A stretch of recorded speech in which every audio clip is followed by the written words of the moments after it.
Hi, everyone. I'm Elaine Quijano. It's good to be with you. Thanks for joining us. President Biden is heading back to Washington after wrapping up the first foreign trip of his term. It finished with a highly anticipated face-to-face meeting in Geneva with Russian President Vladimir Putin. After their summit, President Biden struck a positive tone. He said the two leaders got a lot of business done. I did what I came to do.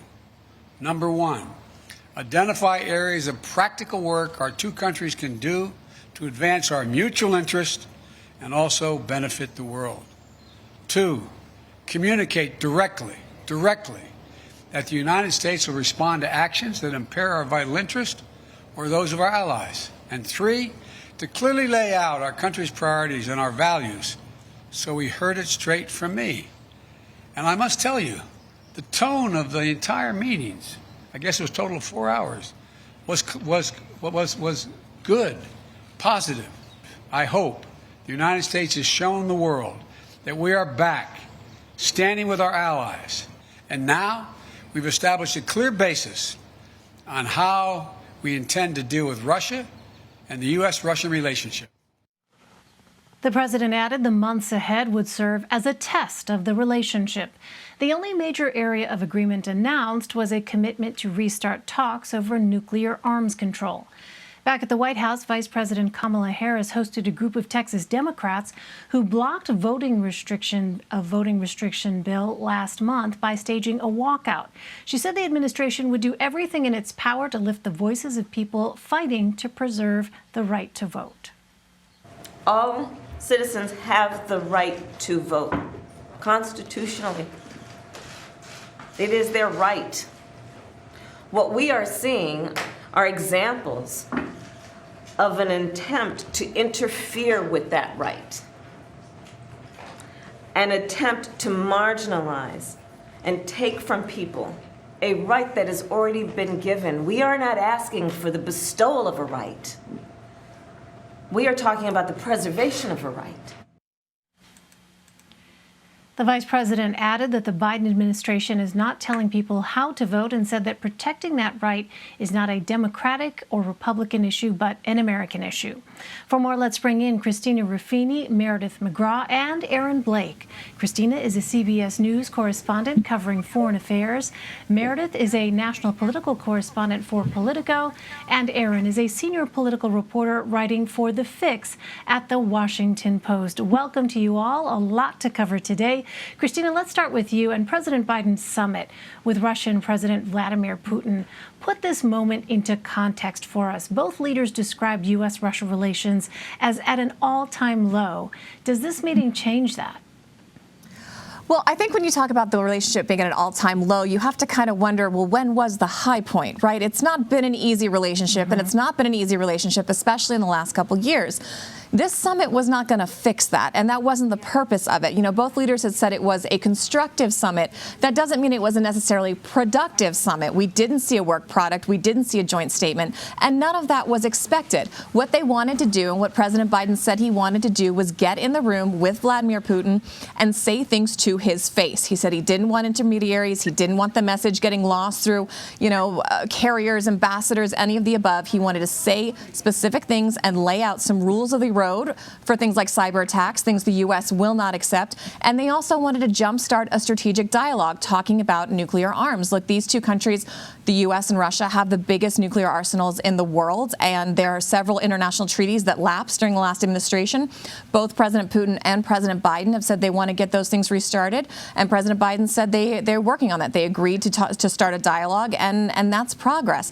As for all these other issues, a whole host of other issues, that's going to have to play out over the next weeks and months to come. The point of this was to kind of jumpstart it at the 1,000-foot level, hoping that can be the impetus to get people underneath them at the working level to actually get that work done.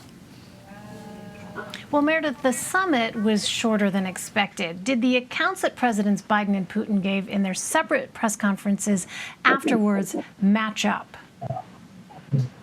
Well, the words constructive and positive were used by both Russian President Vladimir Putin and it was used by President Biden in their separate press conferences. And I do think that President Biden was right when he said that, quote, there was a lot of hype around this meeting, especially after President Donald Trump's treatment of Russian President Putin over the past few years and the wild show that was the press conference in Helsinki. That was really something that President Biden wanted to avoid. But as Christina said, there were a few successes. They did decide to reinstate their ambassadors after there was a tit for tat over that earlier this year.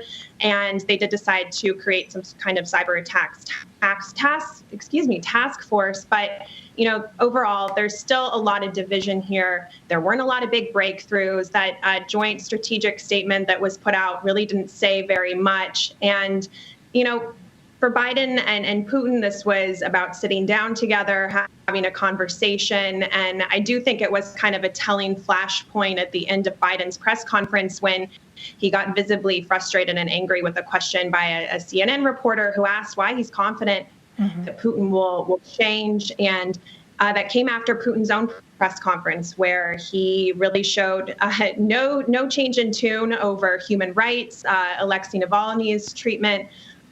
He denied Russia's involvement in the cyber attacks and election interference. So we really heard the same tune from Putin that we've heard over and over again these years. Right. It was notable to see that President Biden came back after walking off the podium, came back to answer a number of questions, including that one. Well, Christina, against this backdrop, you have Ukrainian President Zelensky pushing pretty forcefully to be admitted into NATO. Is that likely? Why or why not? I'm sure he wishes it were likely. And look, NATO would love to have another member of the alliance. The problem is it's not as simple as just joining NATO, right? Back in the day, but I'm so old, the Soviet Union was still in textbooks when I was in school. However, NATO was set up, I'm not quite this old, in 1949. You're not old, for the record. I am, trust me. When NATO was set up, the colloquial saying was it was set up to keep the Russians out of Europe, the Germans down, and America in, right? Things have changed, but the thing that's come back around is it's using it as a bulwark against Russia. So Russia had its own pact called the Warsaw Pact, where it was satellite states and kind of the Eastern Bloc of Europe, and there were these two groups, right? There was the Warsaw Pact camp and the NATO camp. Over the years, as the Soviet Union fell apart, and especially in the 90s when the Russian economy was in shambles, you started to see, pardon the phrase, defections from these countries going over and starting to join NATO one by one. And slowly but surely, that bubble that Russia protected itself with of these friendly allied countries has started to disintegrate. Ukraine and Georgia in the north are kind of the last ones of those standing. So it would be a really, really big deal. They've described it as Russian officials say it's a red line. If Ukraine joined NATO, that would be a problem for them. The other issue is it would be a problem for NATO because, as we saw, Russia has invaded. They've invaded Crimea and they're still there. And the likelihood of that to happen either in Georgia or in Ukraine is much higher than Russian tanks rolling through France.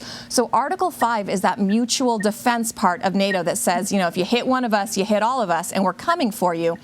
And as much as they want to support Ukraine, the rest of the NATO allies really don't want to get into a war with Russia over a possible invasion. And admitting Ukraine would make that, unfortunately, much more likely and a much higher risk of happening.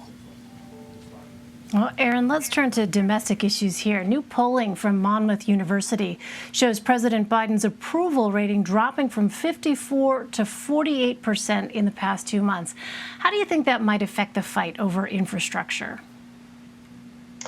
Well, I think if you look at the same poll, we don't see a whole lot of movement from what is a generally popular proposal. If you look at the infrastructure proposal, along with things like the coronavirus relief bill, in that poll, you see about 60% of people generally supporting these things. I think that there is a real factor here, which is something we often see a few months after an inauguration, of a president getting a little bit of a honeymoon period. It may not be as much of a honeymoon period as we had seen in the past, given how polarized our country is starting to fade away a little bit. And I think when the country elected Joe Biden to the presidency, it was in large part because they liked him personally. They wanted to move on from Trumpism in many ways, but he wasn't necessarily somebody who inspired a whole lot of confidence in broad swaths of the country. And so I think we were always going to get to a point where some of that support dropped away, the approval would drop a little bit. I think still being in the high 40s is probably, about where a president would like to be, in a divisive atmosphere like we are right now. So I'm not sure this necessarily changes that debate that we're engaging in right now over infrastructure a whole lot, because that debate already had lots of roadblocks standing in the way. So a divisive atmosphere, to be sure. Meredith, there are outreach efforts taking place. So Vice President Kamala Harris hosted all 24 women senators at her home Tuesday night. What can you tell us about that? Well, at a time when Congress has been so divided, and it really has been so challenging to see some real bipartisanship, this was really a refreshing view that we saw last night. The vice president hosted female senators. All 24 were invited. 3 were not able to join, but it really was fun to see some of the tweets and photos that came out of the dinner from the members afterwards. According to the menus that they shared, they were served mahi-mahi, and they had rosé from Vice President Harris's home state of California, and she even made cheese puffs herself. 6 of the 8 Republican senators were there. But really, the point of this was relationship building. It was about having a conversation. Senator Marsha Blackburn was interviewed about it on Fox News after the dinner, and she said policy did not come up, although she wishes that it would have, especially considering what is going on in terms of the border, she said. But, a friendly dinner in Washington is nice to see these days. And the vice presidents in the past have been known to host dinners like this, but especially at moments where they might need a few votes. So while it was friendly, and it is lovely to see folks getting together in a friendly atmosphere like that, there really is a lot on the line for the vice president, for the Biden administration, especially with infrastructure talks still hanging out there. Right. So, Arron, a trove of emails is shedding light on the lengths that former President Trump went to in pressuring the DOJ to chase down baseless claims of election fraud. How is the Department of Justice trying to balance making these documents public?